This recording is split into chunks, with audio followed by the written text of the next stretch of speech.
everybody. Welcome to this commercial real estate news morning show, and I have my esteemed guests, Deanie Taylor and Paul Sheedy, in the house. Welcome, boys. Thank you for joining today, and we're going to talk all sorts of things around everything. So this show is all about discussing the latest news in commercial real estate. We usually, talk a wide variety of topics about all sorts of things. And usually Paul Sheedy's trying to run for prime minister, but we got to get him elected. We got to get him elected soon. Oh, we got someone else joining us. David's going to be here soon. Yay, David is joining us too. So hold on. Let me see if I can do this. Oh, wait. I removed you, David. On accident. And we have David Hour back in the house. So this is going to be great. All right. So before we get the show started, I'll let you guys introduce yourselves. Tell everybody how cool you are and why I got you on the show. And Deanie, you can go first. Well, that's great. Deanie Taylor. I head up strategic relationships for HealthPeak Public REIT that owns outpatient medical, life science, and glad to be on here. Like to talk about healthcare stuff. Yes, you do. It's awesome. Hey, Paul, go ahead. Prime Minister Sheedy. President, come on, me and Miss Harris. Oh, right. Yes, exactly. Tim Wall. There you go, being politically correct. So I'm Paul Sheedy. I'm a founder of Unified. We focus on mainly on occupancy technology and how then that delivers lots more prop tech solutions to deliver safer, more efficient buildings, and I'm all into collaborations and globalization. Awesome. Very cool. Hey, David, how are you? Good, thanks. Dave Auerbach, Chief Investment Officer at Hoya Capital. We manage 2 REIT and real estate ETFs, RIET and HOMZ, have a combined 130 million plus under management. I'm also the publisher of the daily REIT Beat newsletter, and I'm a REIT industry personality and consultant. Very cool. He is, and he graces us with his presence on the show. So it is awesome sauce. Very, very cool. All right, let's get started. Since we only got an hour, let's get into it. Obviously, there's a lot of talk lately because the Fed is meeting next week. So I would be remiss if I didn't talk about it. The rumor mill is everybody baked in like a 25 basis points cut. Like the Fed was kind of like the sentiment that was happening. But now that the jobs numbers just came out and they were softer, which is I think was what everybody was hoping. I think everybody's crossing their fingers for a more of a rate cut. Is anybody hearing anything different? What's happening out there? No crystal balls. Can we take bets? We'll take bets on that. I mean, general consensus is 25 basis points. I think most people are, forecasting. I don't think we're seeing 100 basis points between now and the end of the year. There's been some folks that say we could see over 100 bips, but I think, and Richard Fisher, who is the former president of the Dallas Fed, was on CNBC this morning and said if he was sitting in the room, he'd be pushing for 25. And since he's still very, let's say, influential, I would say that means that I would think the majority of the governors are basically planning on 25 next week. Yeah. So not 50, right? I mean, if I would. I mean, I think that's what everybody. Unless something comes in dramatically wonky on tomorrow's CPI and Thursday's PPI reports, I would say 25 is already baked into this market. Yeah. Okay. All right. So how does real estate react then? If it's 25, then it's going to be, okay. I mean, I think pricing already reflects that. I don't think that there would be any major bump, but I think everybody's just kind of holding their breath for when the rates do come down, that they can all kind of pounce on opportunities that are out there, right? I've been saying for a couple of years now, if not more, like a broken record. The Fed makes that announcement at 2:00. They're cutting 25 basis points. At 2:00 and 1 second, since I focus on REITs, the REITs are going to rally because the 10-year treasury is going to sell off. At 2:00 and 2 seconds, the advisor is going to call their client and say, hey, the Fed cut interest rates. It's time to buy REITs. and that ship has already sailed. Because basically, if you look at performance of the REITs over the past, let's say, quarter or so, they've priced in this 25 basis point cut. So I don't think we're going to see, personally, anything dramatic. It might be a short little pop just because it's official, it's in print, it's happening, it's the soft landing is is alive and well. But I think that, we are going to see an initial pop, and then things are going to settle down a little bit. And then all the chatter is going to turn to October. Do we get another 25 basis points? Do they go 50? Now it's just, next week's Fed meeting is the most important Fed meeting until the October Fed meeting. Let's put it that way. Right. Have we seen pricing adjust at all? I mean, it was so stubborn. The prices, some prices I see where you see some stories where people are picking up deals at 70% off, and the San Diego office tower, Symphony Tower, traded at 70% off, right? But most of the stuff, the pricing has been kind of holding steady. Like nobody's really kind of adjusted based off of the interest rates where we're at. Is that what everybody else is saying, or am I crazy? I think you're going to see a lot more what has been hidden distressed assets falling. I also had some interesting conversation there just the other day about a European conglomerate who are going into what are old offices and turn them into student accommodation and doing very, very well out of that. So I think it's all about repurposing now. I think we're going to, as I said many weeks ago, the interest rates are not going to fall off a cliff anytime soon. We're in a long, slow adjustment, and I think it's needed to wake everybody up that actually got to start taking this seriously, and it's not all about getting rich quick. I think probably been get rich quick for too long. I think people need to start actually building some solidity in the market now. So, but there's always opportunities. And what I also have seen this week is a lot of uncertainty about the amount of lab space that's been built, and now it's being tried to repurpose again for offices or wherever else. So I think people are going to get creative. I think that's where we're going to see the next period, is people being creative in what they have, how to repurpose it and make it into a profitable business again. It's a triple. I mean, we've got a much bigger triple whammy than even the US. Our energy prices are absolutely 300-400% what we're paying in 2020. So, the hits here are even more severe, I'd say. But we'll see what happens. Interesting. Outpatient medical hadn't changed. It's going to take more than 25 basis points to move the needle. Completely. Yeah, that's of course, right? Because y'all are super resilient. We thought multifamily resilient, but no, outpatient medical, that's pretty resilient group. That leads me to another story, Deanie. There's one out in Globe Street. It came out like a week or so ago, talking about how LA's medical office vacancy rate is low. It's returned to pre-pandemic levels. Like it's like 9% or something is their vacancy rate in medical office. Do y'all own in California out that way? We do own some.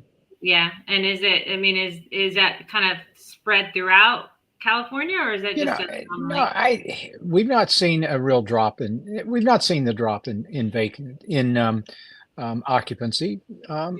So, and part of that's the asset type we own around outpatient medical, but vacancy's been strong. I mean, occupancy's been strong.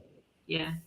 Is there a concern around, because of the changing population and baby boomers are always there, and those are probably your bread and butter, doctor avatar customer.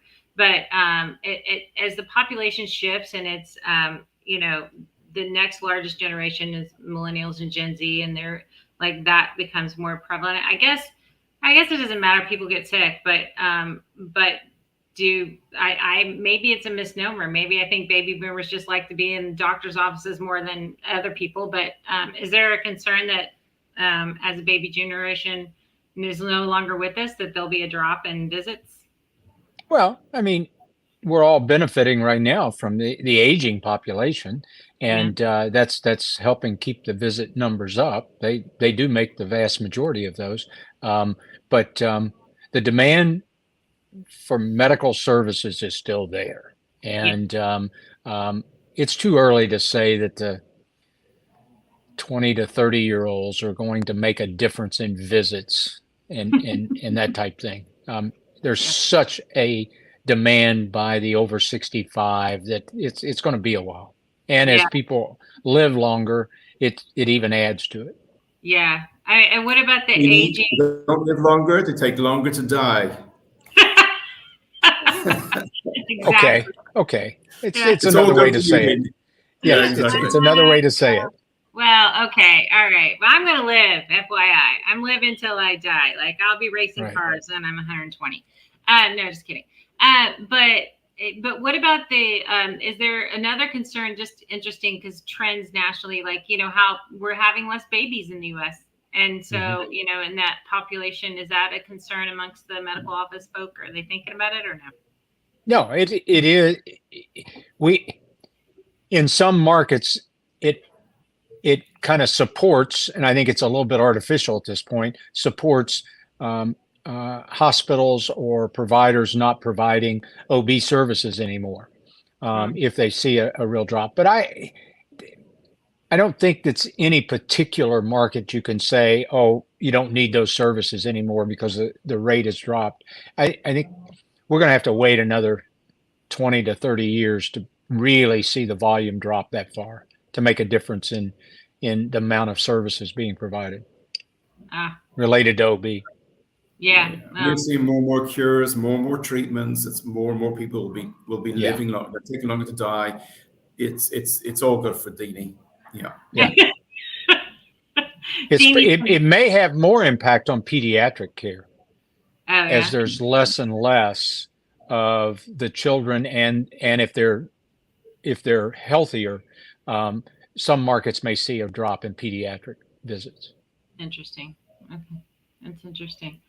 Okay, well, next topic. That's very cool. I saw an article in talking about necessity retail REIT. Do you follow this one, David? Talking about global net lease. They successfully executed their disposition strategy 1 year post merger. Have you seen that article? He's on mute. You're on mute, David. There you go.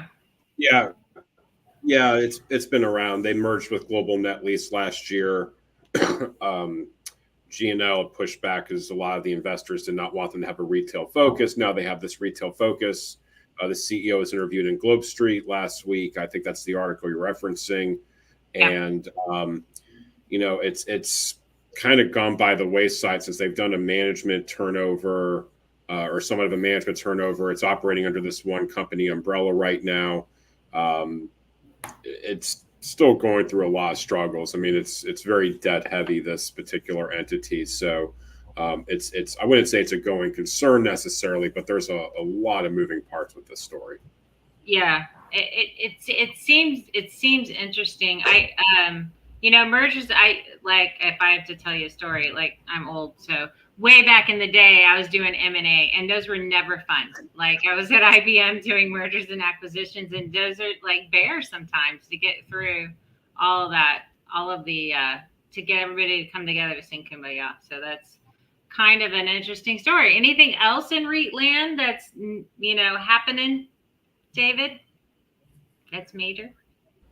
I did a post this morning talking about a new REIT that filed an IPO yesterday, based here in Dallas, actually, called Front View. Mm-hmm. And I'm pulling back up the article because I've gone on to 17 other things since then.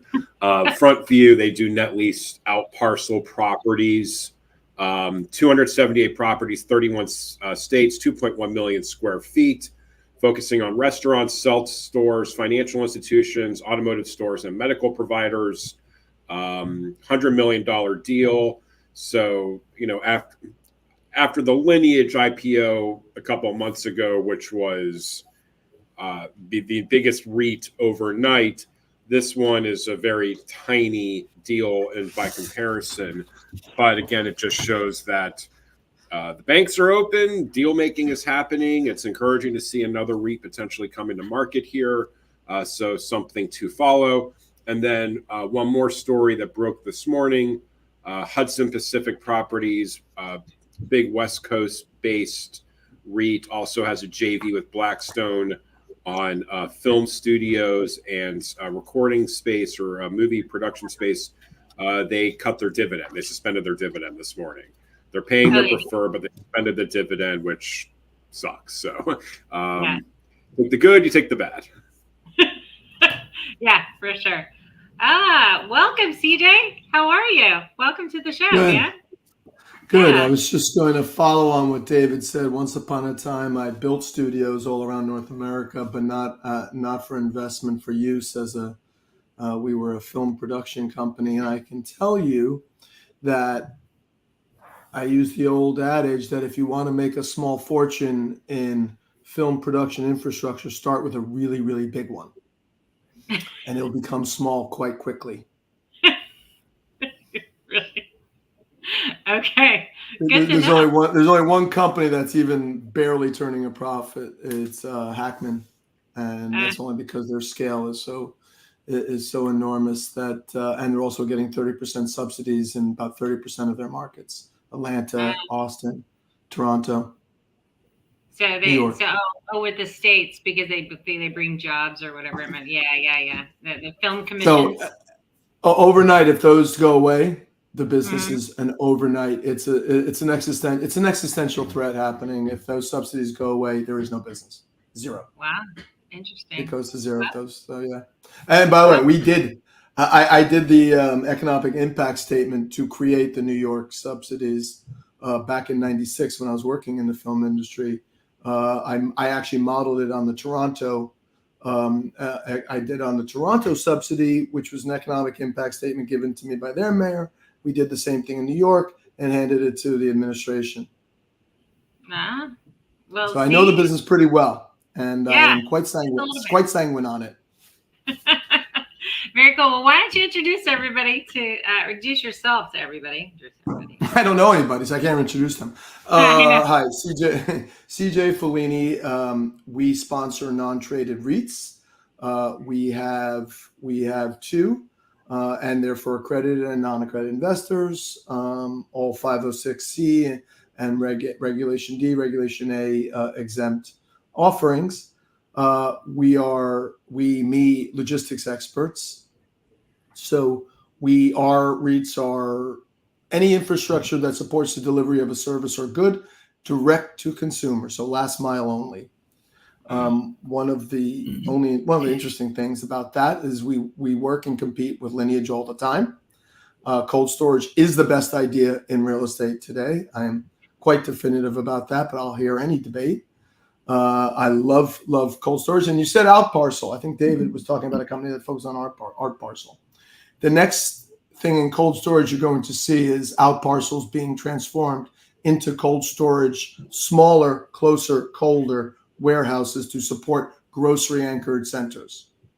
So if there's a Ralph's or a Kroger's and there's a 25% vacancy, they're going to turn that 25% into a support for that anchor of grocery or food or any food delivery. In order to have more floor space for them, they're going to take their back of the house and rent that out parcel as cold storage. That's happening already. I've seen 5 of those redevelopment deals and opportunities in the last 3 weeks alone. So it happened literally overnight. Very cool. Very cool. Well, thanks for coming on the show. I'm so glad you popped in, because the next story I wanted to talk about was insurance. It's the lovely story nobody wants to talk about right now, but there's a thing out in Globe Street talking about the property insurers are retreating from industrial multifamily amid widespread softening. So obviously we have to have insurance. How does this play into, I know in multifamily, insurance was killing us. I mean, I've been an LP and GP in multifamily for a long time. And the last 3 years, the prices kept doubling, and it almost killed some deals. Like we couldn't even get through due diligence because the insurance quotes were crazy town. So what's happening in industrial? Sorry to bogart this conversation. I just came in here. It's like, I literally lost my house. I live on the water. I live on a coastal property. I lost my house insurance 3 years. I had a carrier, major carrier, and they used the day after that, the anniversary of that 3rd year, they sent me a letter saying, we're not doing it anymore. We're not doing coastal properties. I've been my personal insurance tripled, and that's if I can get it. So I think this is even a larger issue that is transformative, not just for investment real estate or multifamily, but across the board. Frankly, one that I think is really underprinted, underexplored in print. I can't believe there's not more discussion about this, frankly. I was going to say about the commercial, we are an industrial. We're not having a problem. It depends on where you are. I think there's a little bit more to what you said, Amy. I don't think it's across the board. You're in Miami, you're going to have a big problem. You're in Charlotte, maybe, probably. You're in New York, maybe. You're in Columbus, Ohio. No, you're not having a problem whatsoever. Interesting. Okay, so it's regionally based. Okay, yeah. I mean, that again, Amy, feeds into what you're doing here, PropTech Council. Yeah. I've been harping on about this for years now, absolute years. I spent a day in Shenzhen with the biggest insurance company in the world called Ping An. I just was blown away by how they were using data back then for, in fact, Dini Medical. They have hundreds of millions of policyholders. They were taking every piece of data, and they said to us, even data we know is not going to make a difference from the blood type you have. I mean, they're working out. Back in 2018, they had 100 people in AI, which God knows what it is now. But they were looking at how do I then regionalize when I can see there's clusters of certain cancers or clusters of certain things. How do I then put specialty hospitals in these areas that just focus on that? And their whole focus, they said to us, we don't understand how the West insures, because we do exactly the opposite and we get massive loyalty. Our whole philosophy is we do not lose a customer. So their customer service was beyond words. Your car insurance, if you have a car insurance claim in a city, you get paid out in 30 minutes, urban areas 60. And when you listen to how to do it, you go, Jesus, that's so common sense. Now, what they were also looking at on health insurance, let's look at everything and let's work out how we cure you faster and more efficiently than anybody else. And therefore retain you, and you go off and you tell your friends what a great service you had. On insurance for buildings, where I've been harping on now for quite a while, I gave a very robust speech about a year and a half ago in the City of London. And I called them out and I said, look, you guys are not moving. You've got to start looking at having the data on a building. So our view is you censor up your buildings and you feed all that data into insurance companies. So they have literally like a life support machine. They have all the data you need to know exactly every variable in your building. And therefore, they will know as fast as you'd possibly know when anything's gone wrong. And that's how you lower your insurance premiums down and you make your building smarter. And then the whole equation works. Your asset value goes up. Insurance goes down, and your tenants are happy because they know they're in a good building that's actually been done correctly. Paul, that's interesting. I spoke to an Internet of Things expert, and he said that he's been consulting for insurance companies for 2 years pretty heavily when he didn't have those customers previously.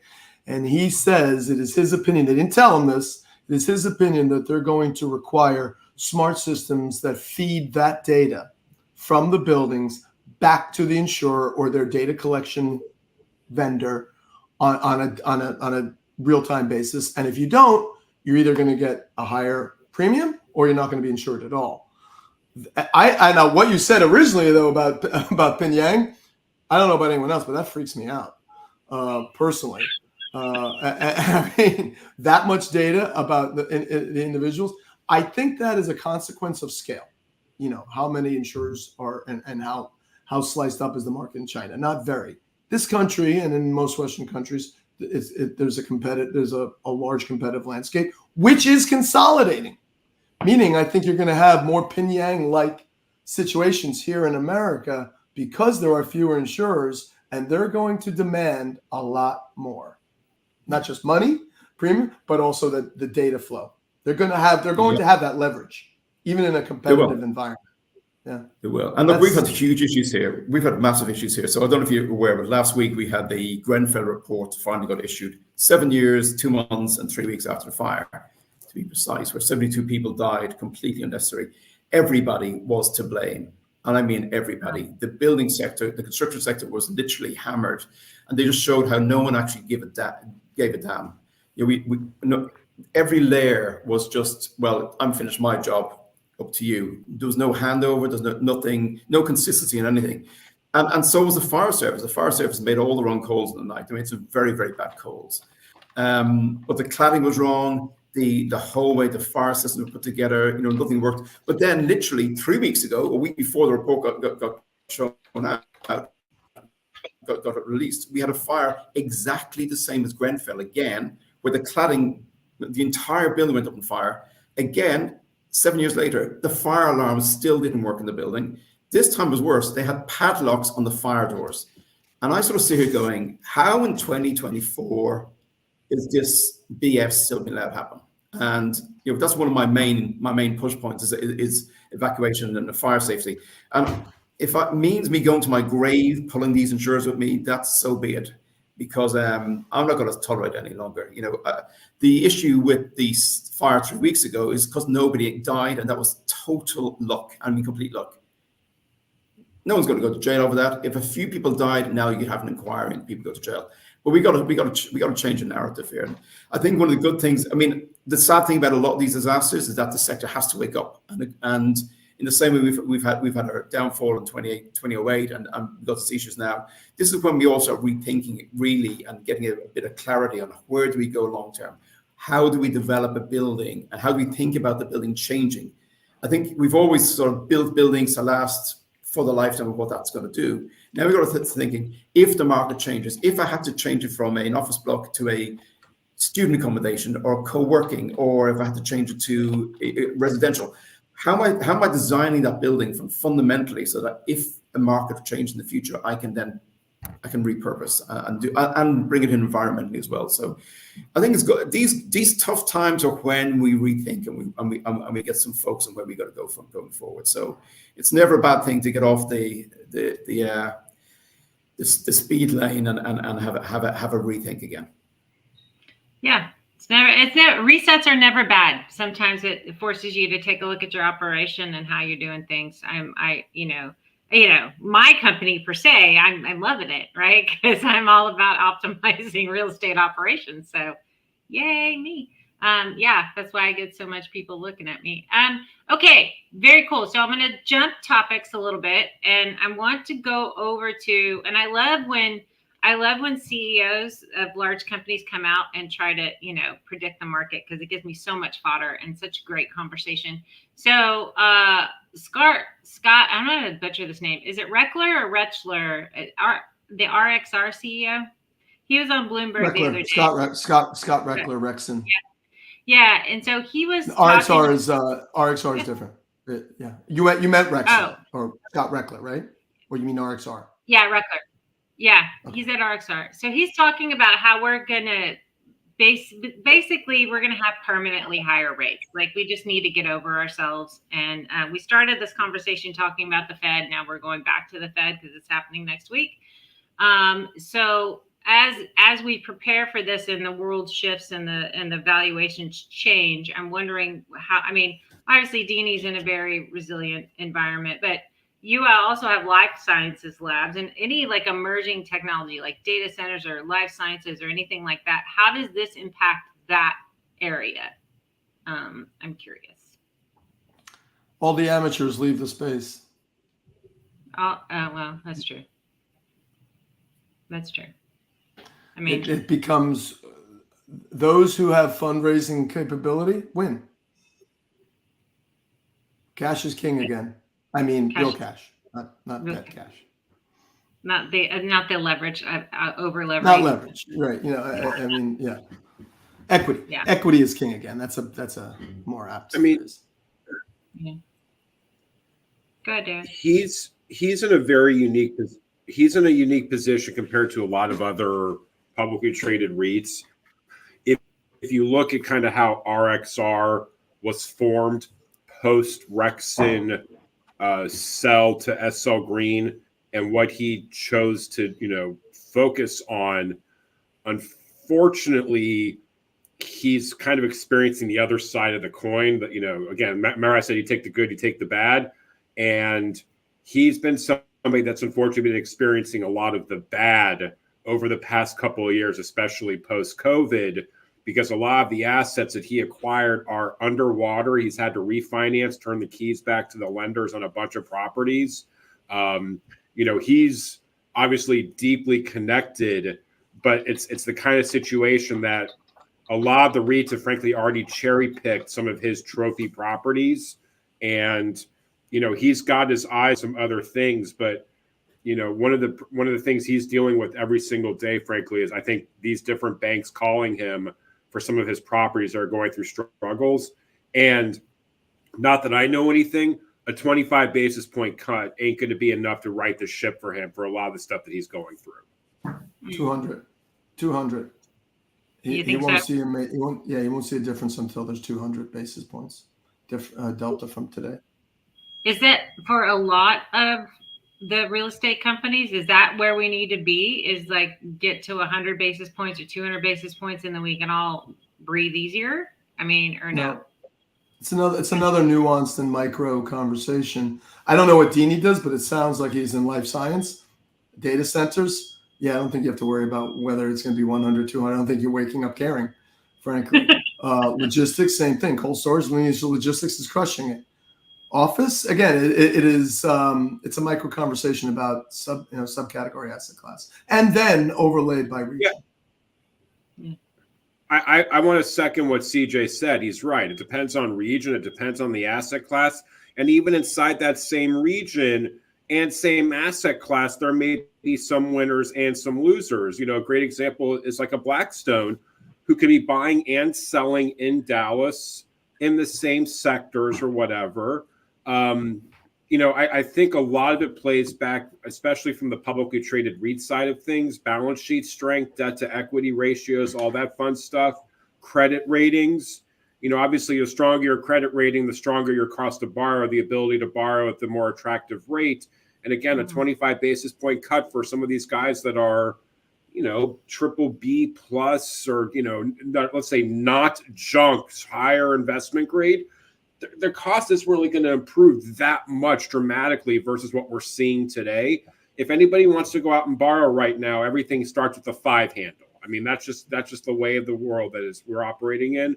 And after next week, it's still going to be, I think, with a 5 handle or a very high 4 number. But to get that high 4 number, again, you're going to have to be the best of the best type of companies. And RXR, for some of the assets that they own, or for the majority of the assets, they're not in that position. I mean, again, it's just nothing against Scott. I think he's a great guy. I think that what he's got going, he's dealing with a lot more pains and struggles than a lot of the other publicly traded guys are going through. Interesting. Yeah. What is? I don't even know. So you'll have to school me on RXR. What is their? Do they own all different types of asset classes, or do they just own a certain? If I recall, it's predominantly office. Okay. I think he does have some life science stuff. I mean, I could probably pull up the website and see the portfolio, but he's been known for mostly office. And again, from what I've seen, it's A minus, B plus, B-ish type stuff in some desirable but some not so desirable markets as well. Again, it's mostly obviously New York City or New York metro region focus. So I think that's the key. You don't see him up and planting his flag in Dallas, Texas and owning 50 properties here necessarily. He might have some one-offs.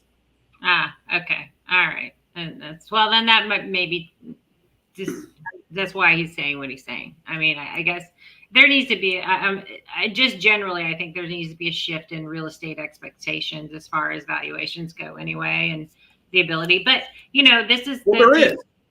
Yeah.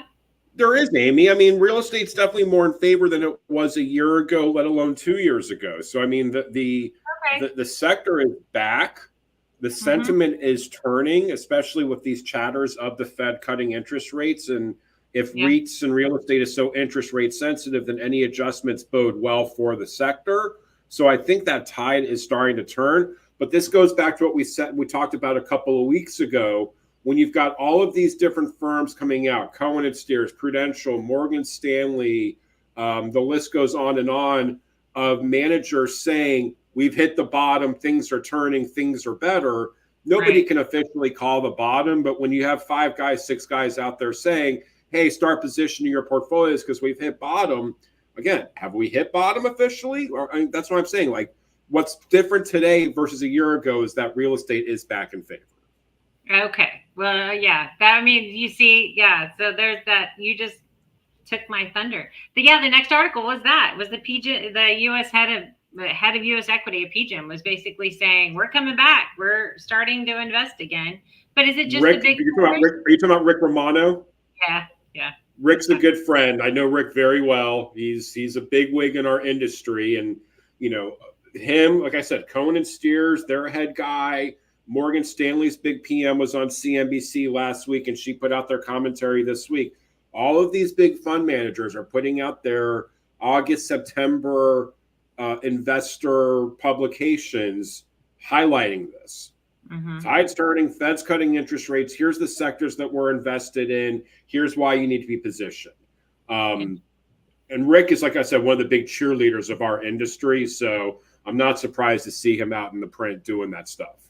Ah, very cool. So do you think they buy office first? Is that where people go? They because that's where you get the deepest discount. So people are just bargain shopping. That's a great question. And I think the answer is it depends. It's going to depend on the investor, the end client. I don't think the Edward Jones or the Ameriprise advisor is calling up John Q. Public or Grandma and Grandpa saying, hey, the Fed's cut interest rates. It's time to buy SL Green. Because they don't know what the hell SL Green is in the first place. So I think that's, if it's a risk tolerant, somebody that doesn't mind playing that game, yeah, especially, looking at our fund. I mean, office is one of our overweight, I wouldn't say overweight, but one of our, exposed sectors that we're playing because of that yield opportunity. So yes, I think you are going to see folks that are out there, but in the same breath, look, all I care about is income. Remember, I'm focused on the REIT side of the equation. So for us, it's who's raising their dividends while cutting their leverage, who pays the highest dividends with the lowest leverage ratios. And so for me, I want to make sure that these guys are able to take down debt in the market, which we've seen 20 companies do in the past couple of weeks. And we've had 5 already this week in 2 days take down debt deals. What's the cost to borrow? How does this push their leverage? That type of stuff. But I think, again, at the end of the day, what's tried and true? Cell towers, data centers, industrial, these are the sectors that I think are going to continue to see the inflows with the headlines of the Fed cutting interest rates. It's time to buy REITs. Mm-hmm. For those that are taking a little bit more risk on, they might look at some retail, some storage, apartments, et cetera. Apartments are just a very unique sector of its own inside the whole world of REITs because of the fact of what we're seeing on the housing side of the equation. If the Fed cuts 25 basis points next week, what's going to happen to the 30-year mortgage? It's not going to drop 100 basis points, 200 basis points on the news. So mortgage rates are still escalated, which, again, bodes well for the multifamily REITs and the single-family rental players. We had Invitation Homes that came out with their update yesterday. There's a big REIT conference this week, and so all these guys are putting out updates. And Invitation Homes is talking about how their home buying acquisitions over the past month, and it's kind of exceeding their forecast. So, this puck is going to continue to go towards the rental guys until we see a reset in the housing market. So, the long way of saying it, Amy, is that office is going to see its fair share of investors. But I think the tried and true asset classes, again, the cell towers, the industrials, et cetera, are going to continue to see, a bulk of demand. One more note to add there. Bloomberg has this little automated feature that they publish regularly, like X fund flow came in this week. And the only reason why I mentioned that is one caught my eye this morning. And it was on, the ticker is SCHH. It's Schwab's REIT ETF. Investors added $170 million in the fund yesterday. The total asset is at $7.5 billion. It's the biggest one-day increase in at least a year. And they said that they've gotten about $538 million over the past year. Wow. So with so much money, again, position. And by the way, SCHH owns the largest market cap names, and we can go through a whole conversation about that. But that's basically, again, the tried and true, the S&P 500, the largest market cap names is what's attracting the AUM inflows. Interesting. Very, very cool. Yeah. Well, good. It's going to be nice when it comes back. It'll be fun again. Real estate will be fun again. It'll be awesome. Real estate again. 2 weeks from today. I look forward to 2 weeks from today, our call, because next week it's going to be, oh my God, what are they going to do? What are they going to do? What's going to happen? What's going to happen? It's the following week. Exactly. And everybody's like, oh, yay, what's happening? No, I feel you for sure. The next topic, we had a conversation. I'm in some groups where an international group where it's a bunch of prop tech associations, and the subject that a lot of people were talking about post the Prop Tech Connect conference was cybersecurity in buildings. And I'm wondering, based off of this group, Deanie, I'm sure y'all face this a lot, but because your hospitals have to be protected, but it's becoming more of a hot topic now as understanding how to mitigate network crashes and the ransomware. And because as more and more IoT devices become prevalent, this whole cybersecurity issue there's more startups in it starting to come about. And so I just was interested to kind of hear how this is impacting kind of real estate investing now. Are you seeing any movement there? Well, from an outpatient medical standpoint, it's for the last 2 years, it's been front and center on our due diligence when we look at assets as to what are all the systems and what are they connected to that is has no potential security, so that we can't have anyone come through an HVAC system or some temperature control system or something and get into our system, which then potentially impacts our organization. And the same is true for hospitals. I mean, they're worried that something can get into their systems from outpatient medical. So we go through a lot of cybersecurity to prevent that and to block that. And we have turned down assets where we cannot get comfortable with the systems that are in the various mechanical properties of the building. We're not going to take the risk.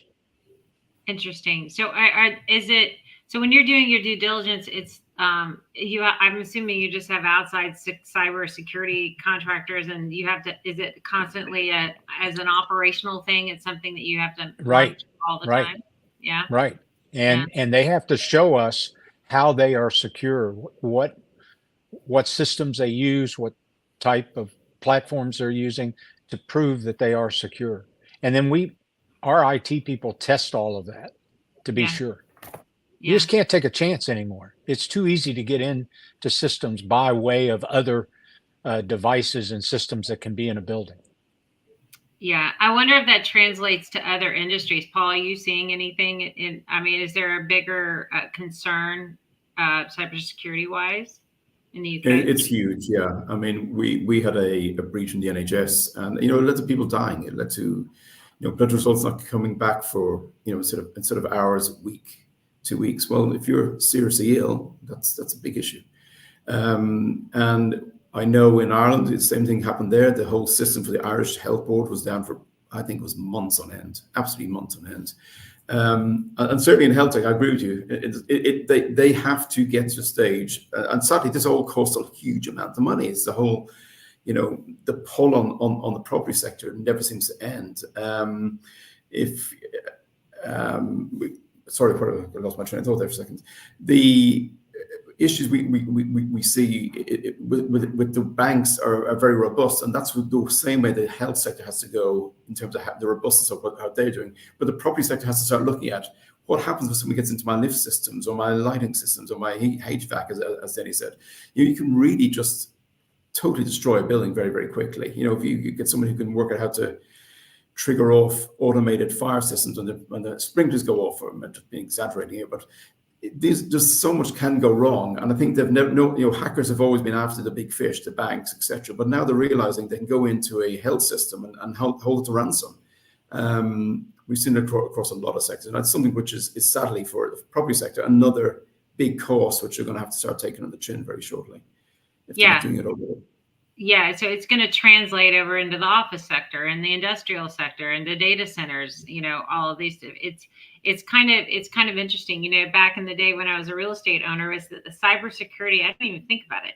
Like I just like we had our office and we had our files and just did not even think about. I ran multifamily. I had hundreds of units. We had everybody's social security numbers and files in a file cabinet in the back of the office. Can you imagine if someone just broke in there and got all it? But in 2017, I wouldn't think about it. Like it was just not a thing. And 2015 and all that other stuff. But now it's becoming quite an issue for sure, as everything becomes more digitized and things like that. But I think that the IoT that's the concern, right? More and more buildings are going to have IoT devices. Then they're going to have, they're all going to be connected over a Wi-Fi system. And how do you protect that? And is it digital infrastructure that protects it? But is this another cost that people are taking? I know in the medical sector, of course, they're taking it seriously, but I don't know if other real estate classes are. Yet. Maybe some are. Certainly some of my clients are taking it very seriously. We don't. Yeah. They're taking it incredibly seriously, and the amount of work and resources we've had to put into our company just to satisfy the levels of cybersecurity needs is huge. It's a big bottom line hit on us. But there's some people are taking it very seriously, and others really are not looking at this in the detail they need to yet. Yeah, very cool. So that leads into another topic, and this I'd like to know on as far as the climate and everybody. There's this big push in investing in the climate and ESG investing and that kind of thing. And as we entered into this inflationary environment, I'm wondering if that's kind of thawed a little bit. Like people, you have to, you have to keep the lights on and you have to keep the bare bones minimum stuff. So has the ESG investing or the sustainability or even climate investing decreased because people are just getting squeezed? I'm curious. I don't think so. I think, the problem is we hear these silly headlines that it's going to cost $9 trillion to decarbonize. As I say regularly on speakers as I give, you can go into a building right now and you can cut its energy by 20 up to maybe 30% really very, very easily and make a profit. So if you're a real estate owner, you can drop your energy bills by 20 to 30% and it's going to save you money. There's lots of ways of skinning the cats. I'm still dumbfounded that here we are in 2024, and I think the majority of buildings we see still have fluorescent type lighting, which uses, multiples more energy than a LED than an efficient LED lighting building would. And again, you can lease these bulbs out over 5 years. You don't even have to buy them. The way the mechanics of this have worked is that you switch over and you save money today. And I sort of sit here banging my head against the wall thinking, who are these FDs in these buildings who are not realizing we've got to do this? And as a one plant last Tuesday, and again they had their roof is the size of football pitches and no thought of even moving to solar yet. And you sort of think, well, your energy costs are through the roof. They're actually based in an area of London that has got huge issues with the grid. The grid is literally almost falling over in West London because they built so many data centers that the grid can't keep is creaking, and that's putting it very mildly. And yet you have these huge industrial estates with acres and acres and acres of flat roofs, and you think, really? Put two and two together here, you could be doing very well for yourself. And the issue we have here is the Russia-Ukraine war. Energy prices are just still sky high. It turns out there was actually Ukrainians who blew up the Nord Stream 2 pipeline, not the Russians, after all. And that caused so much disruption in Germany, I can't tell you. And we're sitting here with 300-400% higher energy price than we were in 2019. And it's not good. And I don't see it changing quick enough. And really the reason why things are not changing quick enough in the energy sector is that we can't even get renewables onto the grid. And this is where there's some real lack of thought process going on. I think the average age of an electrical engineer in the UK is 56. As Denny will tell you, when we're nearing 56 now, me and Denny, you don't want to be working overtime on weekends. That's those days are gone. And this is the issue here: is that we have a real big. We're in a position now where we start moving much more to renewables, but we can't get the stuff onto the grid, and that's one of the big fundamental issues I'm seeing on the coalface anyway. But as I say, you can go to ESG. You can start doing stuff rapidly that will save you money. And then my whole view is, if you're saving X, then start investing in some of the ESG stuff, which isn't giving you a great return, but is doing the right thing morally. I mean, we've got to get there morally. It's just I feel you.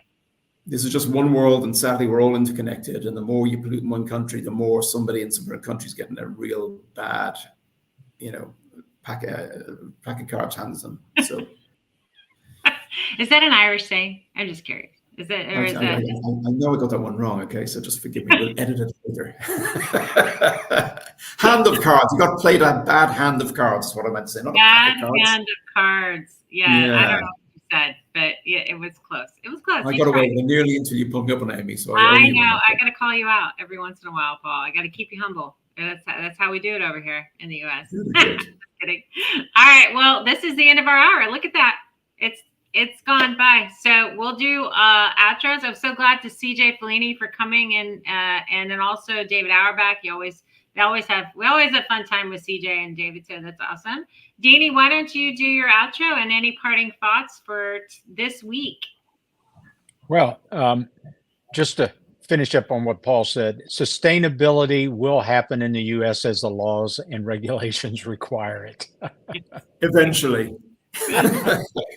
Saying that, Ali Dean, I'm going to jump in. I'm sorry, but I did notice that the Fed is putting something like 221 million into pushing more EVs across America, EV charging points, which is great. Thank God. So yes, eventually, Dean, you will join the rest of the world and become more sustainable. Yeah. And New York City's jumping on and putting 5,000 in because of that funding. But that's what it's going to require. It's going to require the U.S. government to subsidize it, because it doesn't make sense. I mean, it doesn't pencil. If it penciled, there'd be some entrepreneur out there, putting them all over the place. But it doesn't. Right now, it doesn't make sense. There's not enough. But it's one over the other. It's like you have an infrastructure problem for electric cars because we don't have enough EV charging stations. You can't take one from New York and drive across to LA and make it, right? I mean, you're going to have to go through Nebraska, and there's no EV charging stations in Nebraska. Well, there might be. I'm lying, but you get the point. Like, But listen, we had this conversation when they first had the Model 4T, wouldn't we? Yeah. No, I know. There's no difference. Oh, yeah. No, I know. That leads me to another funny story. So there was this article when Henry Ford created the Model T, and there was an advertisement going, "Why would you ever go away from horses? Like, I don't understand this contraption." And there was all this advertisement that gets naysaying a car. We're human beings. We don't like change, man. We just don't like change. Change, come on, we can do it. All right, Deanie, now keep going. Talk about it. No, that's it. I mean, for hospitals and other medical facilities, sustainability is important, and we all talk about it, but the actual execution is going to come when regulations and laws require it. And that's typically when you'll see government funding come behind it also. Until that happens, it's the volunteer side of this doesn't work. Yeah, I feel you. In the U.S. In the U.S., yeah, for sure. In the US. Well, not right now. Not when we're getting squeezed. No, it doesn't. And look, it's inconvenient. I mean, Denny and Emmy, it's inconvenient. I got an EV and it's inconvenient. But you know what? It's the big C. We'll all die if we don't become more used to it, a little more inconvenience. Yes. Convenience is killing us. It costs a lot of energy to be convenient. I'm going to get you a little cheerleader outfit with pom-poms. It says climate, and then you're going to be the climate cheerleader. No, I'm just kidding. All right. Well, this has been fun, y'all. I got to get Paul Hill on a regular basis. So thank you for coming on the show. I appreciate you. the Commercial Thank Real you. Estate Morning News Show, and the U.S. PropTech Council is bye, Paul. We'll see you. The U.S. Take care. PropTech Council, yeah, for sure. The U.S. PropTech Council is sponsored by Lerner and Associates. Lerner Associates, Ben Lerner is a great person and a great sponsor of the U.S. PropTech Council. We are the U.S. PropTech Council is the trade association for the real estate technology industry in the U.S. And we host this morning show every week on Tuesdays. Thanks for joining us, and we'll see you soon.